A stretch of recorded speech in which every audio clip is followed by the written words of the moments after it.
Hari Om, Bhagavad Gita, Chapter 4, Verse 41.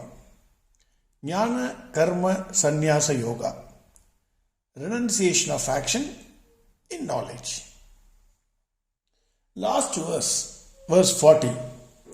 Bhagavan said, Ajñascha Shraddhadhanascha Samshayatma Vinashyati Nayam Lokoti Na Paraga Na Sugam Samshayatmanaga.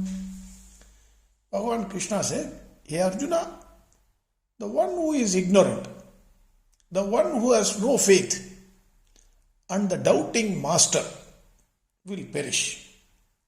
The doubting master will neither enjoy this world or the other world, or he will have any happiness. Doubting master he will suffer a lot. He will not have any happiness. That is what Bhagwan Krishna said in verse 40. Now verse 41. Yoga sanyasta karmanam jnana sanchinna samshayam atmavantam na karmani nivatnanti dhananjaya. Now we have to go little back. In the last chapter, chapter 3, Arjuna asked a question to Bhagwan Krishna. Hey Krishna, if you are of the opinion that knowledge is superior to action, then why are you asking me to engage in this terrible war, killing so many people? You are confusing me. Please tell me one way, surest way, in which I will attain shreyas. This is what Arjuna asked to Bhagavan Krishna in chapter 3. Then Bhagavan Krishna said, Hey Arjuna, no doubt in this world there are two paths. One is path of knowledge and the other is path of action, karma yoga, and another is jnana yoga. Then Bhagavan explained in detail about karma yoga. Then he said, why Arjuna, for your level of maturity, you cannot perform jnana yoga. It is difficult for you. So you must perform karma yoga only. Because you are having rajasic guna. You are not a sattvic person. Arjuna is a young boy of 23, 24 year old. Immediately he will get angry. Like us. He was like us. Arjuna actually represents us. So he is a man of action. He cannot suddenly say, no, I am becoming a sannyasi. He will be a complete failure there. That is why Bhagavan said, Arjuna, no, you have to perform your duty. You cannot run away from your duty. He said Bhagavan, karma yoga.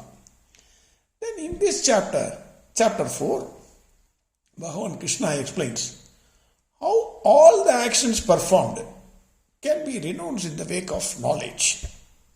So perform karma yoga, but while performing karma yoga, the actions can be resolved in the wake of knowledge.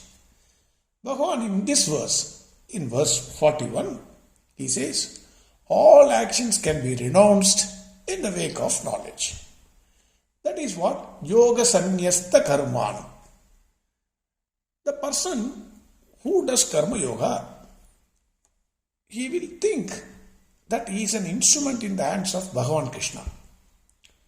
Once he becomes an instrument in the hands of Bhagavan Krishna, whatever he is ordered or enjoined in this birth, he will do that work happily, without an iota of thought that he is the performer of actions.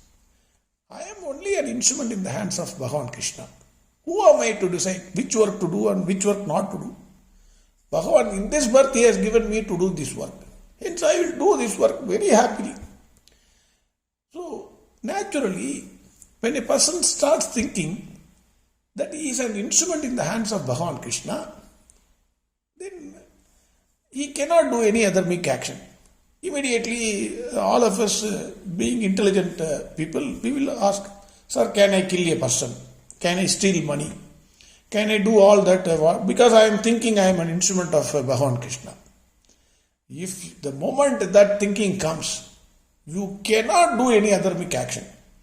Because Krishna is Dharma personified.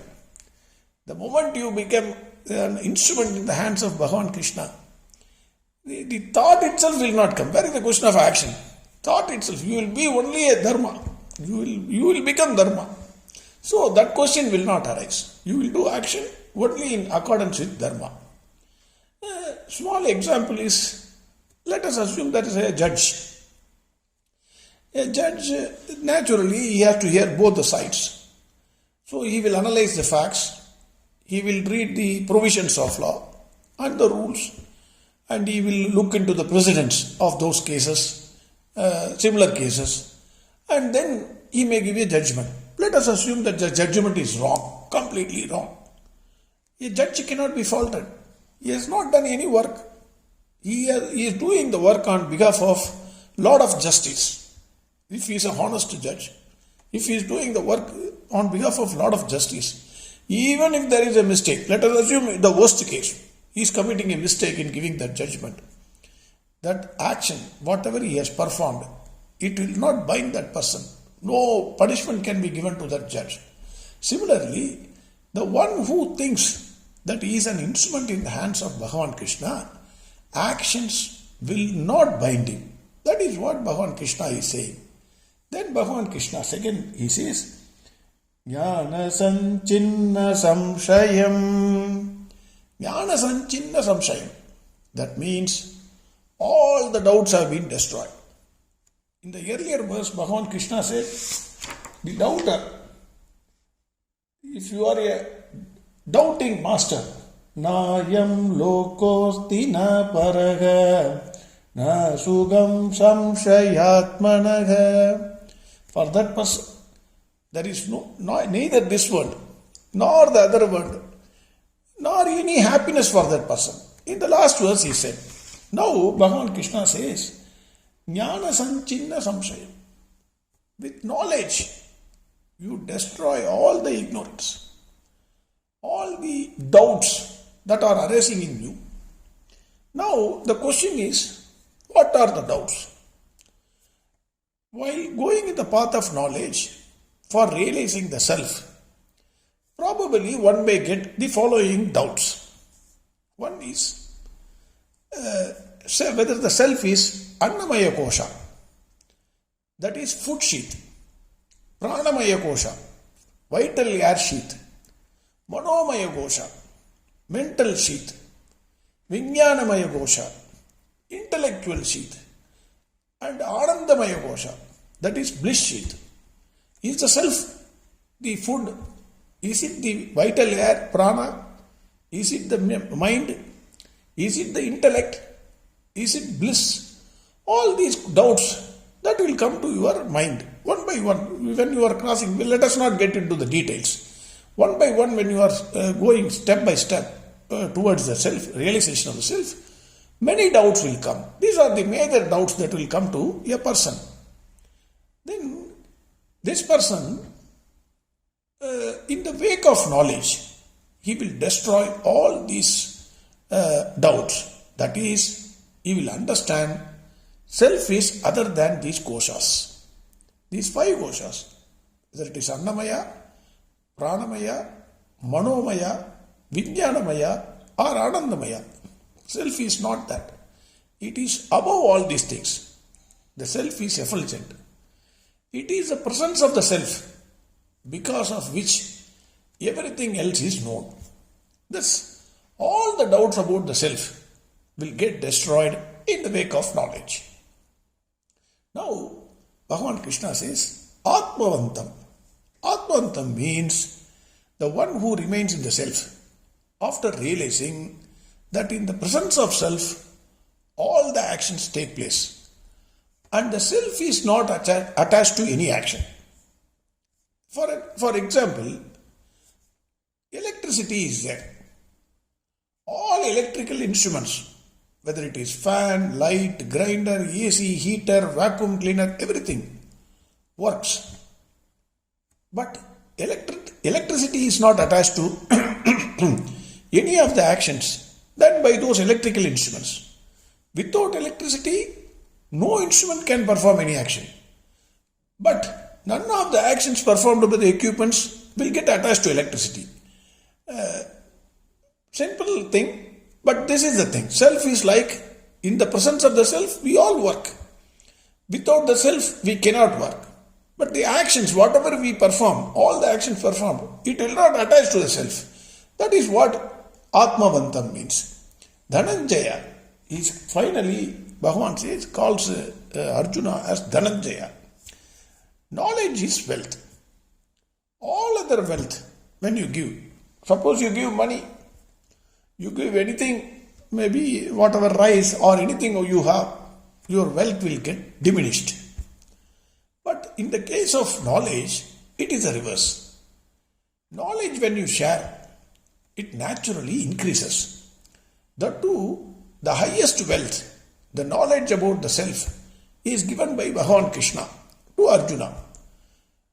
So, he calls Arjuna as Dhananjaya, that is the one who has got this knowledge, obtained this knowledge. Even though Krishna gave this knowledge, Arjuna got this knowledge. That is why knowledge is wealth. Hence he calls Arjuna as Dhananjaya.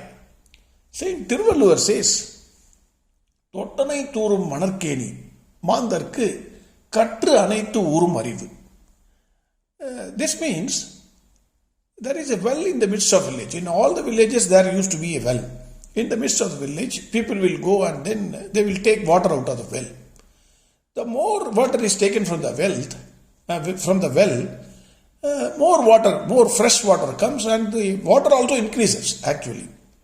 Similarly, he says, Tiruvallur says, when knowledge is shared, it only increases and it will never diminish. That is why knowledge is wealth. So, in this process, we also got a part of the wealth. Maybe we have not completely understood, but we are towards that wealth. Hence, we can also call ourselves as Dhananjaya. Verse 41 again.